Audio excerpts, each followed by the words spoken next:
The beauty of a geisha was never effortless. It was born from discipline. In old Kyoto, beauty was not rushed. It was studied, practiced, repeated.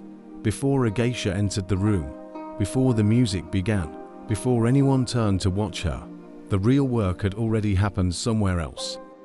Behind the wooden doors of the tea house, beauty was not just decoration. It was atmosphere. It was training. It was the art of entering a room and changing the air without saying a word. The transformation began in a small room. Tatami floor, low table, rice paper screens, white powder, red pigment, black liner, combs, hairpins, silk waiting nearby. Every object had a purpose, and at the center of it all was the mirror, not only a place to check the face, but a place to build the role. A young woman sat before it and learned that every detail would speak before she did. To understand this beauty, we have to begin with the word itself. Geisha means person of art. In Kyoto, a fully trained geisha is often called a gaiko. An apprentice is called a Maiko. And a Maiko was not simply learning how to look beautiful. She was learning music, dance, conversation, etiquette, tea ceremony. The shamisen, the art of listening, the art of silence. This was not a quick routine. It was discipline. The white makeup was called Oshiroi. To modernize, it can look like a mask, but that was part of its power. It was not meant to look natural. It was meant to transform. In rooms lit by lanterns and candles, the white face caught the light.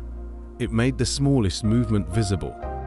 A turn of the head, a lowered gaze, a half smile. A pause before speaking. The face became quiet, but not empty. It became controlled, almost theatrical.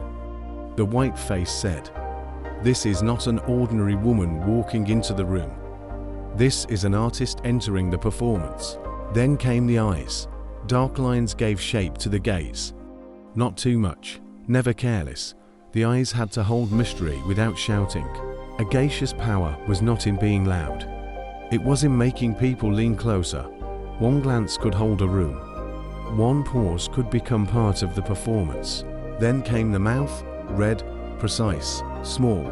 The lips were not painted simply to look pretty. They carried meaning.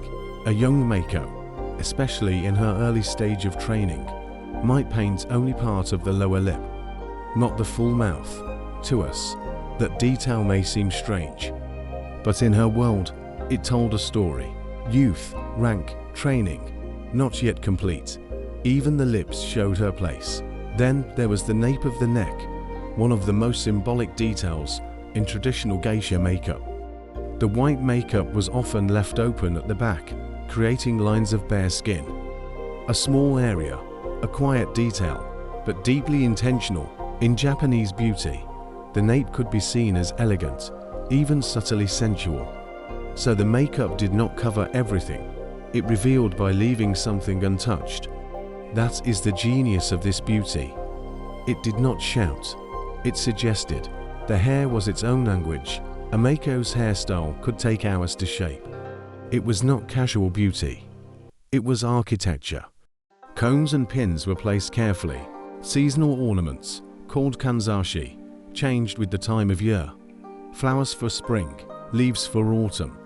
Soft symbols for youth, more refined choices as she matured. The kimono was never chosen randomly. Colors, patterns, and seasons spoke before she did.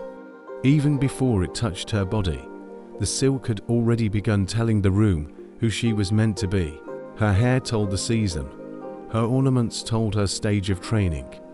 Her face told her role. Her kimono told the rest. The sleeves, the colors, the pattern. The way the silk moved when she walked. Nothing was random.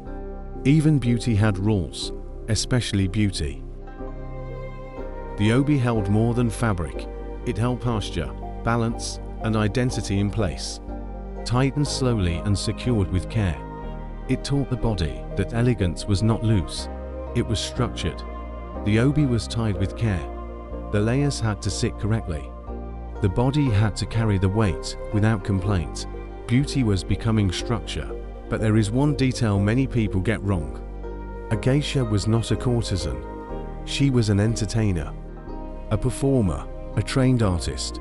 Her world was the tea house, the music room, the dance floor, the private gathering.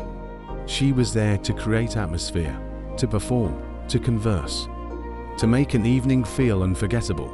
And that required years of training, years of correction, years of learning how to make effort disappear. That may be the most difficult art of all, because when people watched her, they were not supposed to see the labor. They saw grace, stillness, silk, a hand moving at exactly the right moment, a pause that felt intentional. Behind the painted face was repetition, again and again and again, the same bow, the same step, the same hand movement. Practiced until it no longer looked practiced.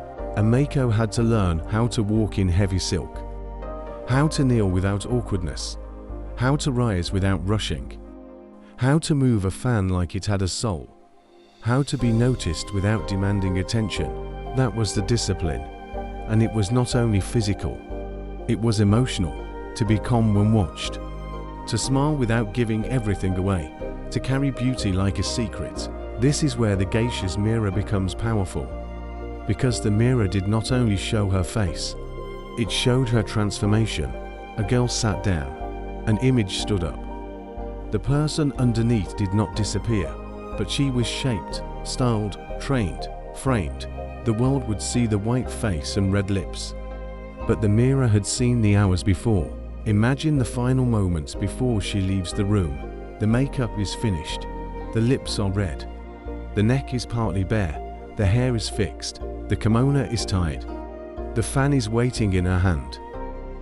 Before she stepped into the world, she did not rush. Stillness was the final touch. In that pause, she became more than beautiful. She became composed, controlled, and ready to carry the role. Beyond the doorway, Kyoto waited. Lanterns, footsteps, whispers, and watchful eyes. She stepped forward with measured grace, because by now even the way she entered the night had become part of the art. Outside, there will be music, guests, conversation, eyes watching every movement.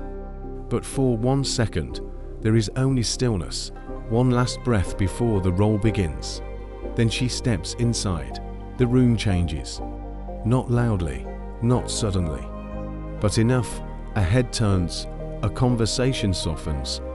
The performance has begun before a single note is played. That is the secret of the geisha's beauty. It was not made to be casual. It was not made to be easy. It was not made to be quick. It was made to be remembered.